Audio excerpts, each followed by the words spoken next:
Hello, everyone, and welcome back to the prediction show. Match week 14 is here. The games during the festive season are coming thick and fast as usual, and I have a special guest with me. It's fitting to bring on an Everton fan because you're playing them this weekend. So, my guest today from Evertonian TV. Hi, buddy.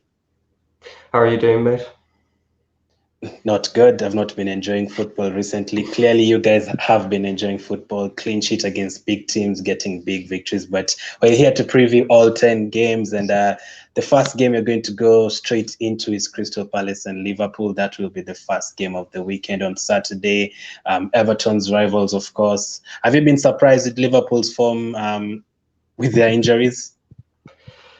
I thought when they had these injuries, I thought they were going to really struggle. But, they've been very consistent, to be fair to them, winning against teams like Leicester and not Southampton, Wolves and so on. It really surprised me, but they seem to be doing well. They seem to be coping using younger players from the bench. And, they look like they could compete for the title even with these injuries.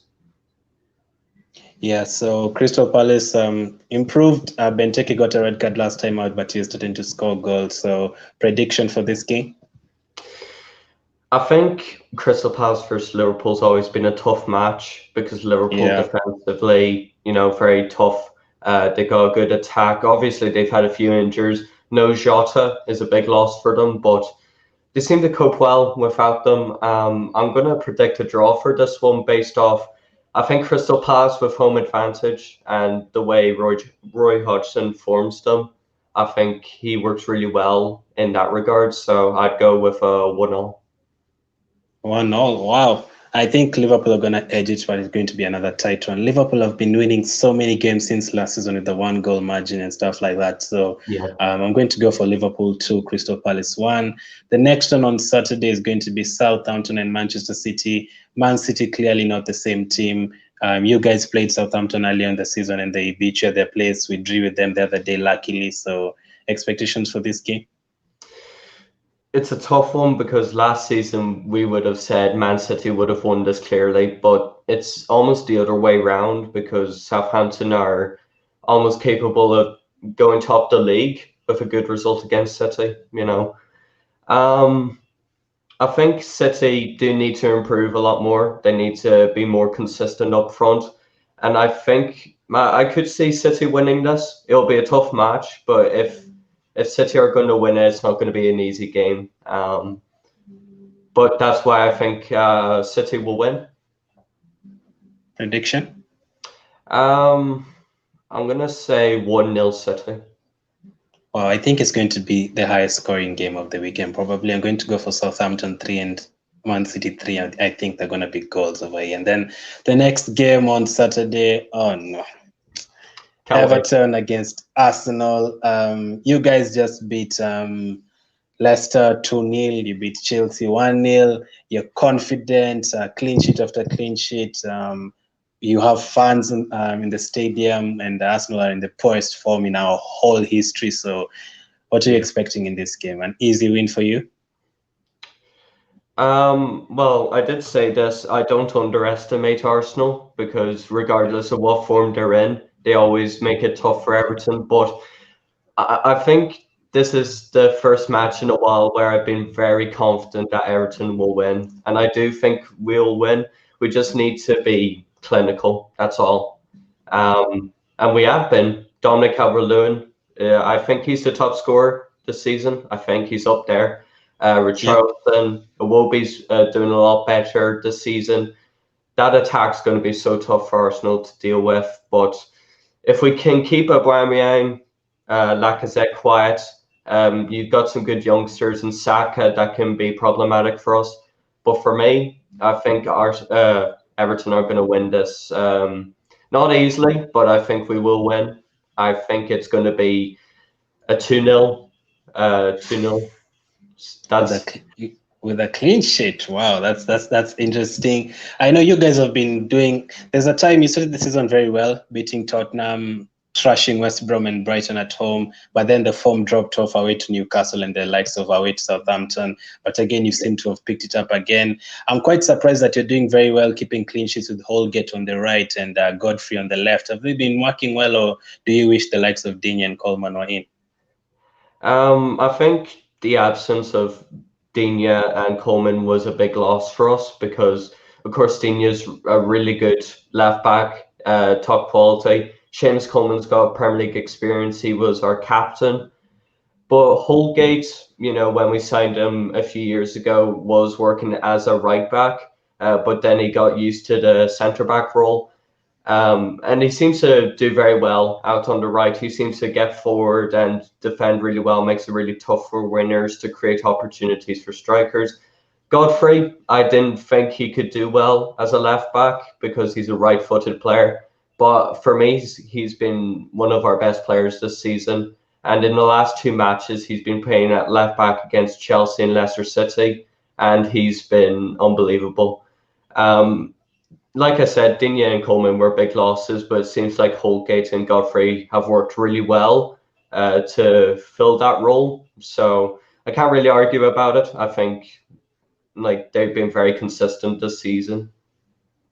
Yeah, so I don't really see us beating you guys. I remember last season, it was Ancelotti's and Arteta's Duncan Ferguson's and Ljungberg's last game. This was last December. Ancelotti and Arteta were in the stands. We drew 0-0. The previous season, you guys beat us 1-0. Jagielka scoring. I think the previous season we beat you 5-2. Then the previous season, I think you beat us 3-0 with Lukaku scoring. So it's up and down with this fixture. I've actually seen the last 10 games, it's very equal. I think it's 4 wins, 3 draws, 3 losses, something like that. So I'm going to go for a 1-1 draw, hopefully. The next one on Saturday, the last one is going to be Newcastle and Fulham. Just a quick prediction on this one, unless you have something to say. I think you've played both teams, yeah? You've played both teams this season. Yeah, I can't really. It's a tough one to predict. Fulham could turn up against Newcastle, but Newcastle at home are very good. I can't remember what their last match was, but I know Fulham either have a good day or a bad day. They surprise us. They can. Yeah, Newcastle lost 5-2 to Leeds. Yeah, I forgot about that. That was a very disappointing result from Newcastle standard. But what I was saying about Fulham, they either have a good day or a bad day. They can sometimes lose to West Brom, but on other days they can win against Leicester City. I think Newcastle are just that bit more. They've got more momentum. I think they want to get a good result after their defeat to Leeds. So I'm going to predict Newcastle to win 2-0. Awesome. I'm going to go for 2-1 Newcastle. Then on Sunday, we have Brighton against Sheffield United. For me, let me start with this one. I'm going to go for, I think Sheffield will pick up something here, 1-1 draw. That's an interesting one, actually, because Sheffield, only 1 point, is it, from their first 10, 11 matches. I think it's either now or never for Sheffield. If they can't get at least a win over Christmas, they'll be relegated. They already seem relegated, but there's always hope because it could only take 1 win and it changes the entire season for them. But I could see this one ending as a 1-1 because I think Sheffield just don't have that up front yet. They scored 2 goals against United. Very unlucky to not get something from that match. But Brighton, I think, would be happy to take a draw, surprisingly, because Sheffield United will be in around them this season. So I'd go with a 1-1. I agree with you. Then the next one is going to be Tottenham and Leicester, a very big game. Spurs, unlucky to lose against Liverpool, should really have won that game. And for Leicester, obviously losing to you guys. How do they play against you? Leicester were very poor. You would think with the players they've got up front, like Maddison and Jamie Vardy, they would have made it a lot more tough for us. But every time they got forward, I was never worried about them scoring because they never looked like scoring. We defended so well against them and we made them very quiet. But I think against Tottenham, they can revive that good attacking form. It is obviously disappointing to lose to Everton at home, but it will be a good match. There's not going to be an easy winner for this one. I could see this being a high-scoring game, but I'm going to predict 3-2 Tottenham. To Tottenham, I think I'd actually agree with that, but I think Leicester will only get 1 goal, so 3-1 to Tottenham. They've been on very good form this season, Tottenham. I really don't want them to win the title, but it's looking like they're kind of going to compete. The next one is United against Leeds. Big game. United actually made history yesterday, broke a record yesterday. They've now come from behind 6 times already consecutively away from home. No team has ever come back more than 5 times in a season away from home. So them doing it consecutively, it's something special. And do you think they're going to get the better of Leeds, or do you think Leeds are a different opponent? This is probably the toughest one to predict because Leeds defensively, Leeds are very poor this season, but I think up front, if they are able to supply Bamford and players like that with opportunities, they could take something from this match. United are very inconsistent this season.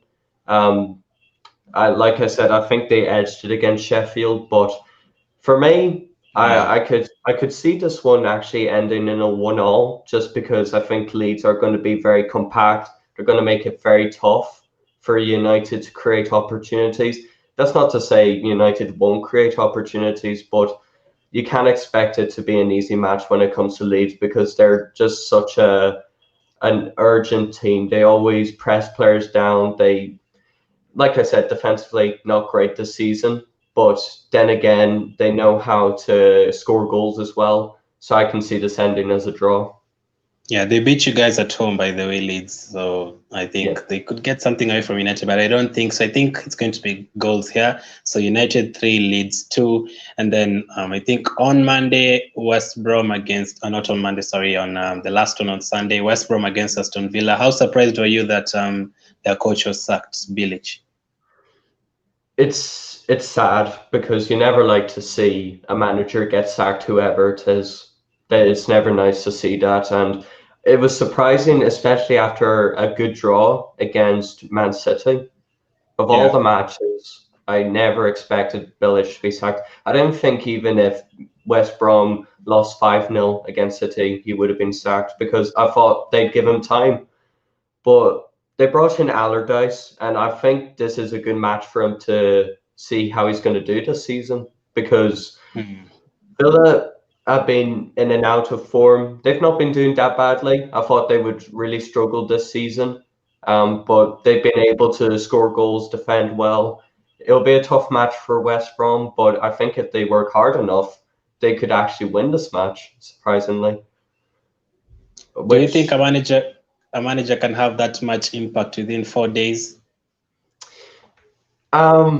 Well, I've had to experience watching Sam Allardyce as an Everton fan. What he does well is he's able to form a group of players and get the best out of them defensively. In terms of his attacking football, it's not good. It's not great. But trust me, it was terrible. But defensively, he always did fairly well. That's what he's very good at. He's able to get player or teams out of relegation, which is exactly what West Brom need at the moment. But I can strangely see West Brom winning this because of Sam Allardyce's style of football. It's not going to be easy for West Brom because Villa have good players in Jack Grealish. Jack Grealish will be very problematic for them. They're going to need to keep a good watch on him. But if West Brom defend well and can catch Aston Villa on the counter-attack, I could see them winning maybe 1 or 2-0. And I'm going to predict a 2-0 win. Wow. Did Allardyce replace Koeman? Pardon? Or who did Allardyce replace Koeman? Who did he replace as manager at Everton? Oh, yes, he did. It was Koeman after a 5-2 loss to Arsenal. And then... Oh, yeah, I do remember that. I do remember Unsworth. that. Probably, yeah, yeah, came. So could you guys do the same to us? Suck at stuff for us, maybe. I don't want to start to go, but you might end up doing that to us, unfortunately. So, the next, I'll start before I go into the next game. Aston Villa, by the way, yesterday they played against Burnley, and I think they had 28 shots without scoring. So that is the most this season a team has had without scoring. So I can see them scoring a few here. So probably Aston Villa 3, West Brom 2. Then just a quick prediction on Burnley Wolves. Burnley got a good win against Chelsea, or Wolves got a good win against Chelsea. Great result for them, really got them back into form. Not that they really needed to because they're a fairly consistent team. Burnley are starting to get back into it. At the start of the season, they looked awful, but they're starting to improve a bit. I do see Wolves winning this one, though, and I'm going to predict it 2-1 Wolves. I'm going to go for a 1-1 draw. And then the last one is Chelsea West Ham. Chelsea back-to-back losses, one against you guys. And West Ham, all of a sudden, they play very well. They're looking to be in the top 6, top 4. Expectations for this game? This will be a good match. Chelsea, it's like, regardless of what form West Ham are in, they always turn up against big teams, especially Chelsea, surprisingly. I think Chelsea, with the form they're in, they want to get back into that good form. It would be very disappointing to go 3 matches without a win, but West Ham are going to make it tough for them. I could see this. I think Chelsea will win it, but I think West Ham could also surprise us. You never know. They could get a draw, but I'm going to say it's going to be 1-0 Chelsea. I think West Ham will definitely score. So Chelsea 2 and West Ham 1. So my last questions, as usual, every single week, I'll ask you 3 questions. The fixtures are scrolling down the bottom. So the question number 1 is, which team will definitely keep a clean sheet this weekend? Everton. Wow. No.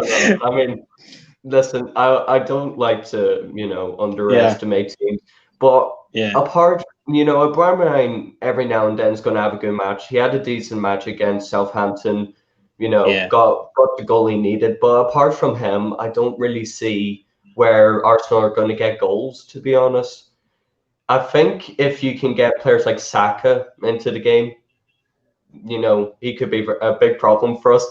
But to be honest, I don't see Arsenal scoring against us, unless Aubameyang has a great day against us. But I don't see that happening. Okay. Which game will have the most goals this weekend?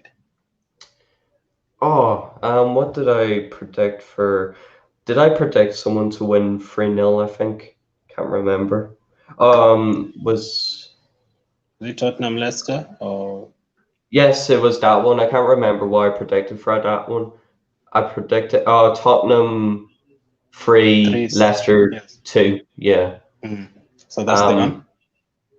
Yeah, I think that match has got goals all over it because it's like Harry Kane, Son against Jamie Vardy and Maddison, players like that. It's going to be a really good match to watch. Okay, and the last one, which 3 players will definitely score? Which 3 players? I'm going to say Harry Kane. I think he'll have a good match against Leicester. I see Jamie Vardy gain possibly a brace, whether that'll be enough to get a result for them. I'm not sure, but I can see Harry Kane and Vardy gain goals. I don't know who I would predict for Everton Arsenal. I would say Dominic, but I don't even know if he'll be playing for us because Carlo has said that he might be dropped just to get a break. But who else would I go for? I could see Bamford getting a goal against United. I think he could be a very important player for Leeds against United. So those are your 3? Yep. Bamford, Kane, and Vardy. Vardy. Okay, I can see that happening too. But thank you for coming on. Everton against Arsenal on Saturday. A lot of fixtures again this weekend, and we have other fixtures. I think on like Europe Carabao Cup. Everton are playing against United. Arsenal are playing against Manchester City. So thank you to Evertonian TV for coming on. Make sure you check out his channel. I'll have his link in the description. Thank you for watching. Keep staying safe, and I'll catch up with you guys later.